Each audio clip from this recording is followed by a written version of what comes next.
Welcome to your presentation on the balance sheet.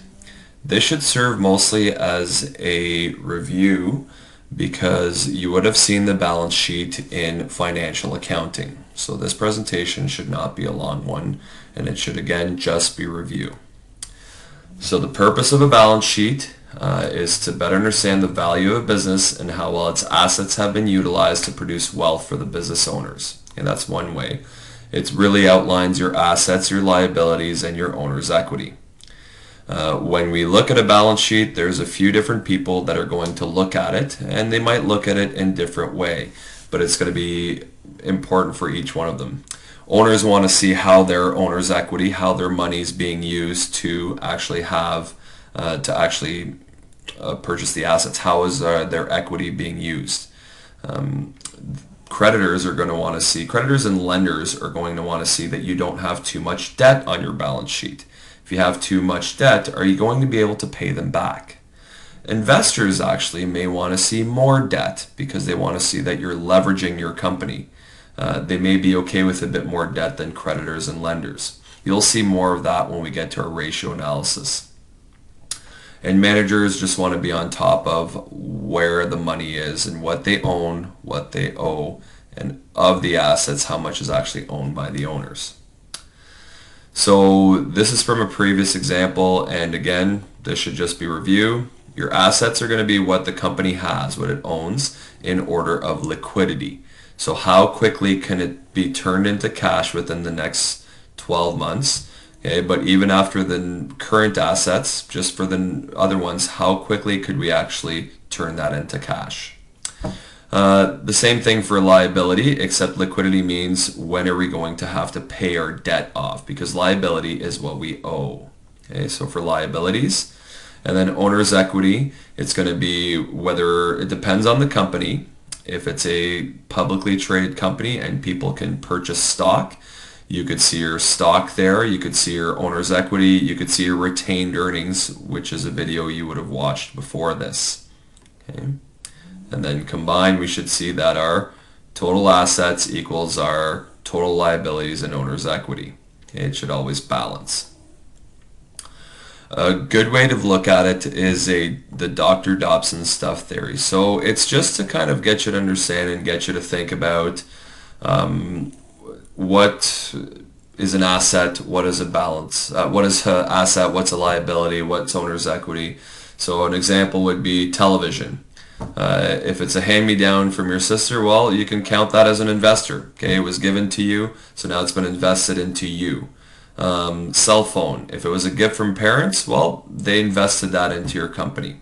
Okay, this is just how you got your stuff. Okay, so you as a person, but it's to think about whether you paid for it with a loan or whether it was given to you. Okay, that'll help you figure out liability or owner's equity. So a car, if you took out a car loan, well, that would be a liability because you owe that money. Laptop computer, if you paid for it with a credit card, you owe that money. Okay, clothes with a credit card, you owe that money. Food, well, if it's purchased it with income that you earned, well, it was from your owner's equity. Okay, so it's not a bad idea to review through your textbook the Dr. Dobson Stuff theory. It may help you if you did have trouble in financial accounting with what's a liability, what's owner's equity, what's an asset. It's not a bad thing to review that. For our assets, there's for USAILI, they recommend having 5 different outlines and in this order for your asset. So they recommend this outline where you have your current assets first. So again, those are the ones that can be converted into cash within the next 12 months. Non-current receivables would be next, where receivables is money that's owed to you. Now, non-current would be receivables that you do not believe you can get within the next 12 months. So money that's owed to you that you do not believe you can get back within the next 12 months. A lot of the time, you'll have an allowance for doubtful accounts. You'll have an allowance for how much you believe out of your accounts receivable you will not actually get back. Okay. You'll see investments next, property and equipment, and then other assets. Other assets would be something along the line of goodwill or brand recognition. It's something that you can't actually touch, that you can't actually feel, but that has a value. Okay. Your current assets should be listed in this order of liquidity at all times, starting from this column down. Okay. Now, on page 127, it actually lists these out for you and explains it for you on your textbook. So it'd be a good idea to do this now. Your other, there shouldn't be this other, my apologies. It should only be the other at the bottom here. Okay. So this would be your current assets in order of liquidity. So you should feel comfortable with this order. Cash being number one because, well, yeah, cash is cash. It's okay. Short-term investments, you could turn those back into cash quickly. Receivables, you should be able to get your money back.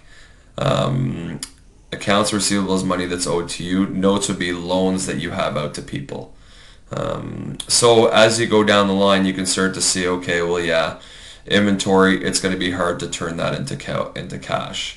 Allowance for doubtful accounts, well, that's your allowance for money that's owed to you. Okay, how much of it do you think you're actually going to get? Allowance is how much you think you probably won't get back. Okay, so get used to this list to feel comfortable with the order of liquidity. Your liabilities, as far as USALI goes, should be listed in this order, where you have your current liabilities, money that's owed to you within the next 12 months. That you owe within the next 12 months. Anything that's past 12 months would be long-term debt. And then other long-term liabilities, income tax that you still owe, okay? And then any kind of commitments that you have. Now your current liabilities should show up in this order. Okay, so again, we're doing it in order of liquidity.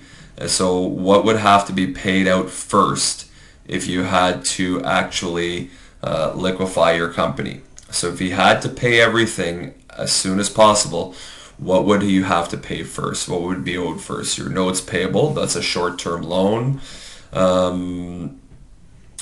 Any accounts payable, any accrued expenses, advanced deposits. So this would be the order in which you would have to pay back your loans, what you owe, in the next 12 months.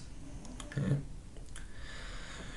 And then your owner's equity, it identifies of the assets how much the owners claim, how much the owners own. Okay, it's going to look completely different for different types of companies. So if it's a corporation, I mentioned earlier, you might see common stock, how much was paid in capital, how much money was invested from ownership. Preferred stock might be a different line, and retained earnings might be there as well. In a partnership, you might see a different line for general partners and limited partners. And then for a sole proprietorship, you might just see owner's equity. So again, that's just a quick recap of what a balance sheet is. Review the information within your textbook, review your notes from financial accounting. This should be pretty straightforward for most of you, as you have passed that course.